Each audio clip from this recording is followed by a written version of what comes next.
They were kings, They were savages. When you look at the bad people, I don't know. I'm looking at the bad people even in this era, and now the bad people are arrogant, Anybody know anybody that's powerful? They are polluters, When you look at the bad people in this era on a global view and a global mindset, trying to make you understand what a mindset and an era is composed of. Amen. A period of time where the mindset in each era differs just a little bit. When you look at it, even in our medieval era, when you talk about the production, back in the medieval era, production was by what? Hand tools. You go to the modern era, you have machines. Now you get in the postmodern era, you have computers. There's a different mindset in every era that we have. Even when you go back to the history of Israel, the mindset was different back then in the era that they were in, because they were mostly focused on their hero as being God. And in this era, it's very few people that understand that their hero should not be the basketball or the football players or anyone else. Your hero in this era should be Jesus Christ. That's who the Bible is speaking of, Jesus Christ. And if you look at the history of that, since we are looking at the history of Israel and realize that during that history of Israel, first thing, God was their hero. Amen. Amen. God is the one that brought them from Egypt all the way to Canaan. God is the one that made Abraham the promise in Genesis 12. I will make you a father of a mighty nation. And that's going to be my chosen people. He says that in the book of Deuteronomy, somewhere around that 7th chapter. God is choosing Israel to be his chosen people. But we can see how Israel, a main hero, was God, but then all of a sudden, they found other heroes than the Lord.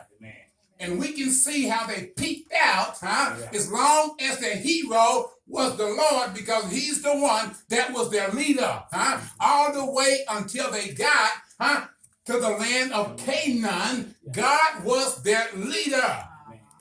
That was during the creation stage or the creation period from Genesis 1 to Genesis chapter 12. And when you get to chapter 12, God is tired of dealing with the entire nation. He's going to deal with one people now.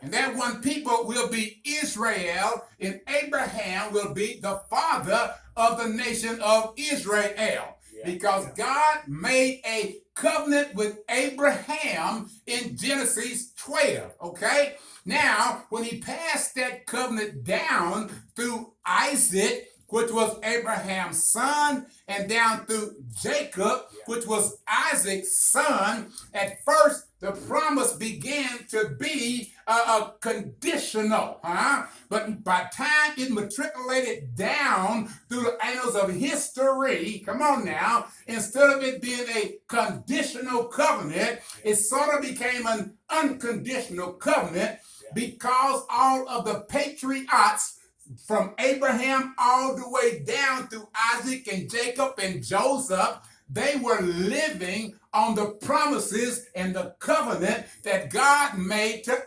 Abraham.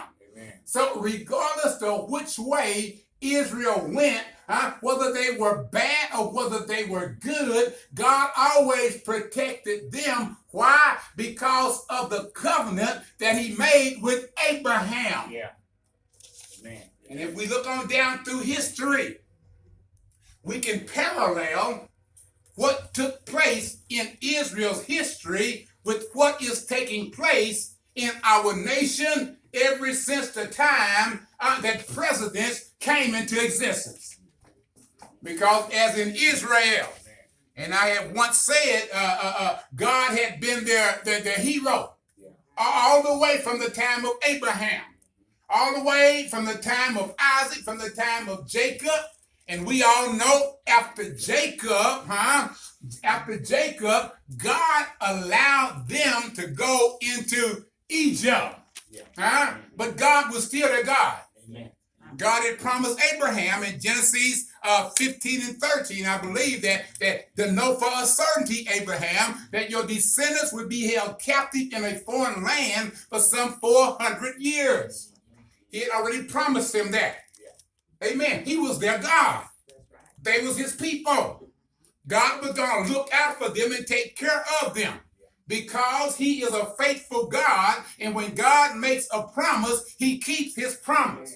Realize we always talk about three things, and that is what? God's plan, God's purpose, and God's promise. Amen. And you yourself can see that even in your own individual life. Amen. God has a plan for you the same way he had for Israel. He has a promise for you. Amen. And God always has a promise for every one of us. Amen. Now, what happened with Israel, and we look at that as a parallel to what's going on in our world, in our nation today. Amen. After Israel in the promised land,